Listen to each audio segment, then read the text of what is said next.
Bible அப்படியே அரவணைப்பிலே இருக்கணும், மடிமையிலே இருக்கணும். சோறு தட்டு மட்டும் கீழே இறங்க மாட்டுதே, மடி மேலே வச்சு தட்டு வச்சு சாப்பிட தெரியுதுல்ல. தட்டு கீழே குஞ்சு சாப்பிட முடியுதா பிரதர் சிஸ்டர்? தட்டு தூக்கி கையில் வச்சுக்கணும், தொங்க வச்சுன்னு துண்டுங்க. தட்டு மடி மேலே விட்டு இறங்க மாட்டுதேம்மா, கீழே வச்சு சாப்பிடுமா அப்படின்னா கூட இறைய கூட இறையாது.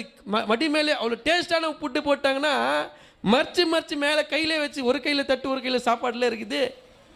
என்னைக்காவது பைபிளை கையில் வச்சு அப்படியே நம்ம நெஞ்சோடு அணைச்சி, நீங்கள் பைபிள் படிச்சிருக்கிறீங்களா? நிறைய பேர் மடியிலே வச்சுருப்பாங்க பைபிள். சில பேர் இந்த குழந்தைங்கள பேத்து தூக்கி போட்டுறாங்க பாரு, பைபிள் எங்கே கிடக்கும், நம்ம எங்கே கிடக்கும், எங்கே பாரு பைபிள் பாரு, மடியிலே வச்சுக்கிறீங்களா? குழந்தைங்கள அப்படியே மடியிலே வச்சுன்னு இருப்பாங்க பாருங்க. மடியில் வச்சு வாசிக்கணும், தட்டு மடி விட்டு இறங்க மாட்டுது. ஆனால் பைபிள் கையிலே இருக்கிறது கிடையாது. ரொம்ப முக்கியங்க இந்த வார்த்தை. இதை நீங்கள் படித்து பாருங்கள். நீங்கள் துவண்டு போகிற சூழ்நிலை